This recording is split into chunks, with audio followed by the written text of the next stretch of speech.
Here we have a pre-owned 2025 Kia Sportage. This one comes in the SX Prestige trim level, front wheel drive. The color is wolf gray. And then we do have the carmine red Syntex interior.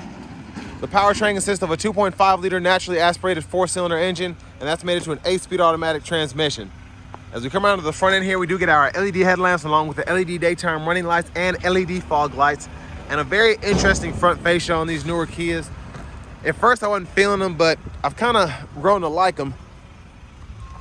Down here to these wheels, these are going to be 19-inch gloss black alloy. Really like the design there. We get passive keyless entry on the front, and then to the door panel here, memory seat functions, power mirror controls, power door lock controls. We get one-touch up and down windows on the front, regular power windows on the back, rear window lockout is there, blind spot monitors are on the side mirrors, bottle holder, Harman Kardon sound system. There's the hood release, and then lift gate, traction control, electronic parking brake, manual tilt telescoping steering wheel. And here's the power driver's seat with two-way power lumbar support. But I want to give a huge thanks to John Roberts Nissan here in Manchester, Tennessee for allowing me to review this Sportage today. I'll leave a link below in the description. But if you're looking to find the best price on one of these new, closer to home, click that second link down below. It takes just a minute to fill out your information, and I'll make sure the local dealers are fighting to get you the best price on this or whatever new vehicle you might be interested in. But I have the seat up front adjusted for someone of my size, being 6'3" with longer legs, so sitting behind myself. Pretty good space for this vehicle, I think. Seat back pockets on both sides. USB-C ports are in the seats themselves on the sides, and then we have the rear AC vents, little storage pocket there. There's a view of the front from back here. This does have a panoramic sunroof, so that's what the sunshade looks like when it's all the way up. And then this middle seat folds down. You have bottle holders there. Grab handle here. You can hang a shirt or pair of pants there. It's actually pretty sturdy. And then LED lights throughout. Now child locks, if you need to enable those, just kind of put the key in there, turn it to the side. There's the fuel cap. And then as we come around to the back end, LED tail lamps as well, which is a nice touch. There's a look underneath.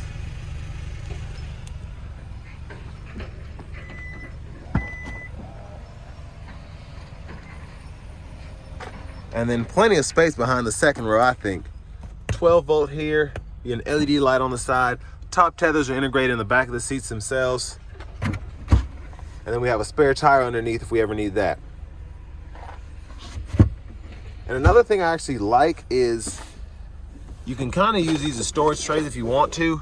If you want something to be in the back, you don't want it sliding around.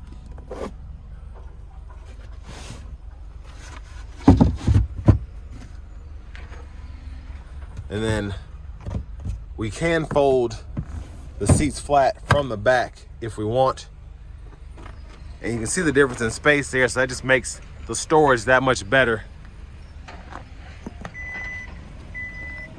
Now I'm going to come around to this rear passenger side and show you how we can fold it back up. Just kind of pull up on it, locks back into place. But you actually have a lever down here you can use, and you can see that's with it all the way up. And you have a lot of recline there if you want to make it easier to use. And then we also have the little seat belt thing on the side, so to keep the seat belt out of the way, you can just slide it right in there, which is pretty neat. But lower anchors sticking out right there.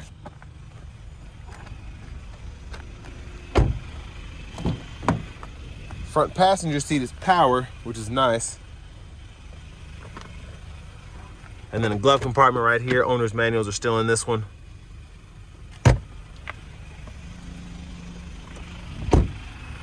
But as we come back around to the front end, just a quick look in the engine bay.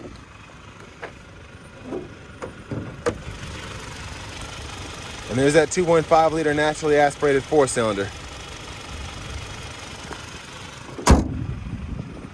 But before we hop in, I'm just gonna show off the blinkers.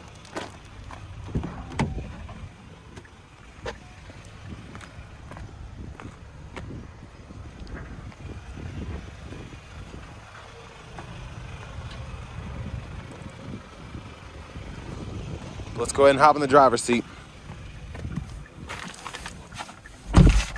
You can see we have the blind spot mirrors when you put the blinkers on, which is pretty nice. Nice leather wrap steering wheel. Like the horn sound. Now over here to the screen, there's the navigation there. And we can find destinations and whatnot by hitting the little eyeglass there. Phone projections here for Apple CarPlay, Android Auto. And then you have AM, FM, XM radio in this menu here.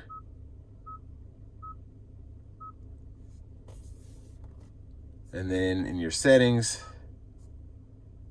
go to your general settings and you can change your language here. Units of measurement right there. And then climate controls are here. This is very interesting, and I like this about the new Kias. It's kind of weird, but once you get used to it, it's actually pretty cool. So to turn the system on or off, you have to be in the AC menu, click that there, it comes on. But then if you want to go to your audio controls or whatever for the radio, you hit this, and then it pulls up your shortcuts for the media, nav, map, and you can see all that goes there. Even the favorites button is right in here. And then again, you can use that for volume and then turn the audio off, but then hit this again, and then all of a sudden it's your climate control. So it's weird, but again, once you get used to it, it's pretty neat. But that's pretty much all the important stuff in the radio. Backup cameras there. Guidelines follow you. You turn the steering wheel, you get that bird's eye view too. Front camera here. Hazards. And then down here, you get a 12-volt USB-A, which runs directly for the Apple CarPlay, Android Auto. Yes, excuse me. And then you have the USB-C port that is specifically for charging, and then a wireless charging pad right here. And for the shifter, hit the brake, push this button in, reverse, neutral, drive. Come over here, you can manually shift. And then over here, we get the 3-stage heated, cooled seats for the front. Heated steering wheel toggle is there. Bottle holders. And then we have the downhill brake controlled, automatic brake hold, auto stop toggle. Pull up your parking camera there, push of a button, you can turn it on or off. And then we have the parking sensors that we can turn on or off there as well. Now for your drive modes, you get your normal, sport, smart, center console cubby space there. And then you have your lights here, sunroof controls here. And I mean, the shade goes back so quickly, and so does the roof. That's all one touch there. I mean, just watch, that's one of the fastest sunshades I've ever seen. But there's a look at the back seat from up here. And then we have the vanity mirror here. If I can get that back in there. But back to the steering wheel itself, left side stock blinkers, high beams there, and then when you're in the auto mode, you can activate the auto high beams, fog lights, and then automatic wipers, one time off, auto low, high. We can adjust that auto sensitivity here, and then the rear wiper is right there. Push back for that fluid, pull up for the front. Left side of the steering wheel, voice recognition, volume up, down, trackless radio station presets. We have our phone button, and then we have another custom button that we can use in the screen there.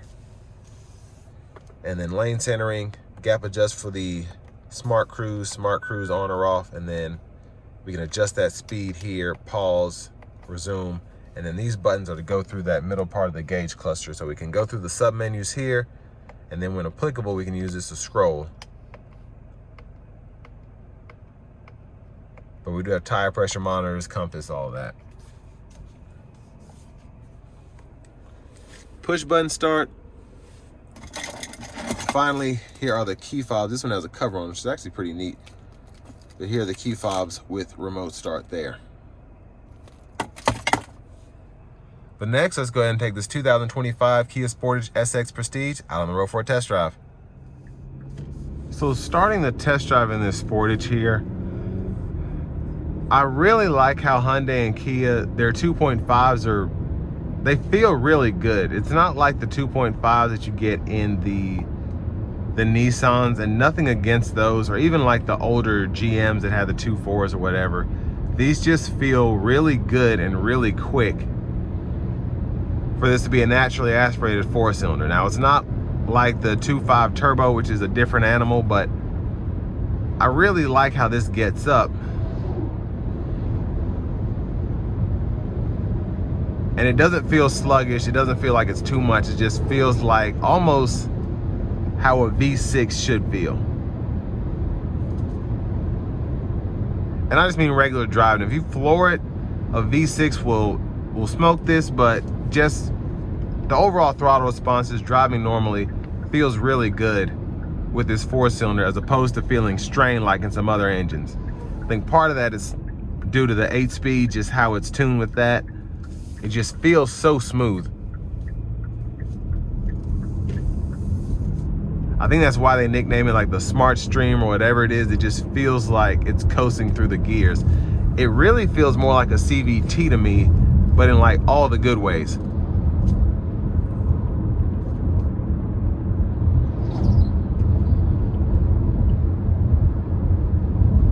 Now this is a more industrial road here, so road noise, you can hear it here, but it doesn't really do it justice, because again, you see that's like that truck there, that's what rolls on these all day. So it's a little beat up.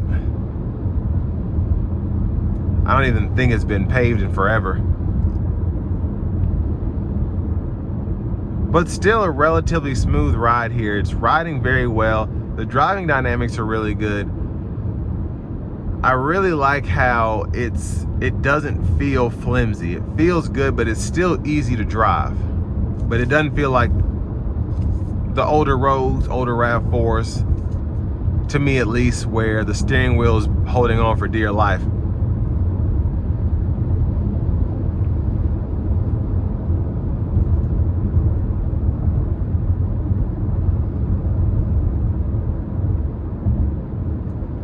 But I love the SX Prestige here, specifically with this interior. It's really nice to look at. It complements the black on the dash and on the controls very nicely. And I also, like I said earlier, really like how they did the new controls. Once you get used to it, it's almost like being in a Lexus. If you're getting in there for the first time, I mean, you probably couldn't get this stuff working if your life depended on it. But once you get used to it, you probably won't want to go back to anything else. It's just like a minimal setup here, but you push the button and then you kind of get everything else going. But also, if you don't have that setting up, you have the climate menu here. You can pull up with the touch of a button, adjust all of that. And then if you want to adjust the volume while you're in this setup, you always have the steering wheel controls that are for the volume.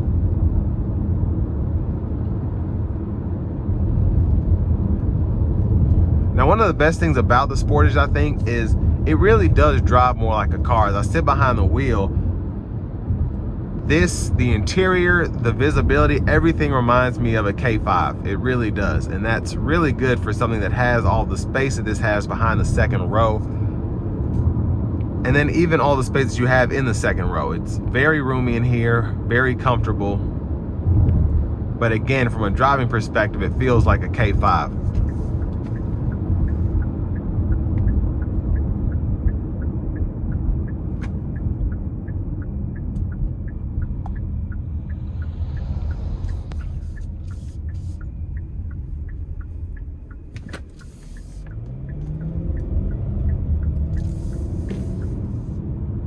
I'm going to put it into the sport mode, and we're going to see how she does getting on the interstate here.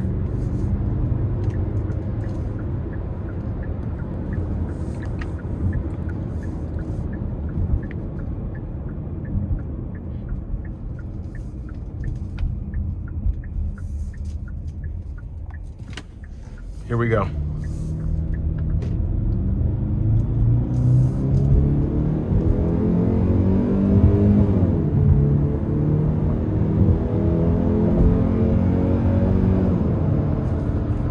So it wasn't flooring it at all. That's pretty good, actually. But I want to give one more huge thanks to John Roberts Nissan here in Manchester, Tennessee, for allowing me to review this car today. I'll leave a link below in the description. If If you're looking to find the best price on one of these closer to home, click that second link down below. It takes just a minute to fill out your information, and I'll make sure the local dealers are fighting to get you the best price on this or whatever new vehicle you might be interested in. But the lane centering's on here, adaptive cruise. I really like Hyundai and Kia's system because you can have this lane centering on all day and it doesn't try to do too much. It keeps you centered in the lines. It's not as precise as Tesla or GM Super Cruise, but it's more of, if you're paying attention to the vehicle like you should be, this is good for that. So it just makes it less stressful to stay in the lanes coming down the interstate. City roads, it does pretty well too. I mean, sharper corners and whatnot, it'll kind of cut off. So again, it's one of those where you just have to pay attention. And that's one of the best things about it. I like a system that allows me to drive. It just helps me drive. I don't want the vehicle to drive for me. But for this here, to have the lane centering on and not have to tell me every 2 seconds, hey, do this, do that, that's what I really like about the system. But I mean, the ride quality really is superb coming down the interstate here. And sound acoustics as well are not terrible. And it's very windy out.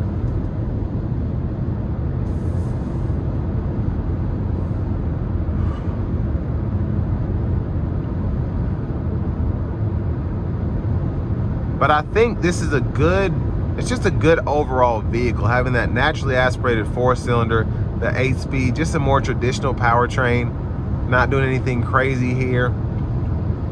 Easy to manage, again, easy to drive, space is good. And this one already has over 20,000 miles on it, so it's driving like new, no problem. And I think it's a solid SUV, especially for this segment, kind of that small SUV space.